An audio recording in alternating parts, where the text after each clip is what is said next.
With just over a week to go before we all head to our local polling booths, Business SA wants to ensure that you are aware of the latest election commitments from the Liberal and Labor parties. Many of these announcements reflect our Charter 22 recommendations that came directly from the South Australian business community.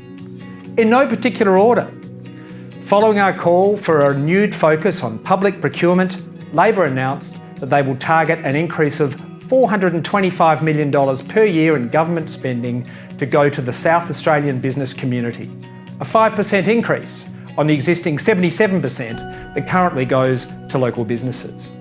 To realise this, we will need a culture shift within the public service to genuinely focus on SA when making decisions on spending. This was part of a comprehensive industry participation policy that also included commitments on local Labor mandates, increased transparency of procurement decisions and more visibility to opportunities. Labor will also invest $8.7 million to produce specific apprenticeships and courses designed in conjunction with TAFE SA and the Construction Industry Training Board. A further $1 million investment in the Master Builders Outreach Program will seek to increase the amount of students pursuing trades, especially Aboriginal and female apprentices. They have also promised to open 5 technical colleges, 2 of which will be regional.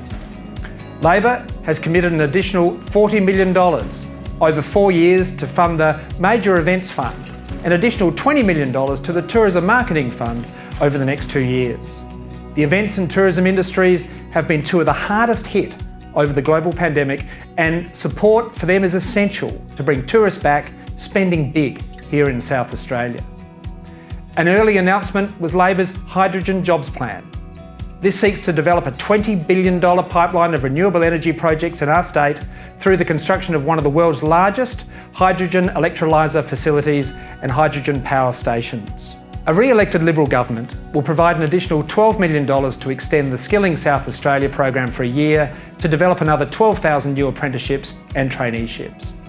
The Liberal Party has also committed to remove payroll tax on all trainees and apprentices for 2 years, saving employers around $18 million. The Liberal Party has pledged to open 3 new international trade offices in key markets and establish an $18 million direct flights fund that will seek to increase visitors into Adelaide and exports out of South Australia. The Liberal Party has outlined a new small business support package. This includes a digital portal to help business more easily engage with business and also cyber awareness training. There has been a lot of attention to the Liberal Party's proposed $662 million Riverbank Arena.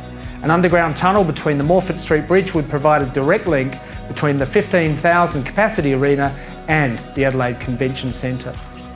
The Riverbank Arena would attract 825,000 visitors annually, create more than 4,500 jobs during construction and add more than $1 billion to the state economy, its summary business case forecasts. I'd like to also note the independent SA Best Party announced that if they end up holding the balance of power in the Legislative Council, then they will seek an immediate review of the general payroll tax structure in South Australia, primarily focused on cutting the rate of payroll tax paid by businesses in regional South Australia from currently 4.95% to just 2.5%. Business SA has strongly advocated for this outcome for the last 18 months. I look forward to sharing with you next week's final announcements before the all-important 19th of March South Australia state election.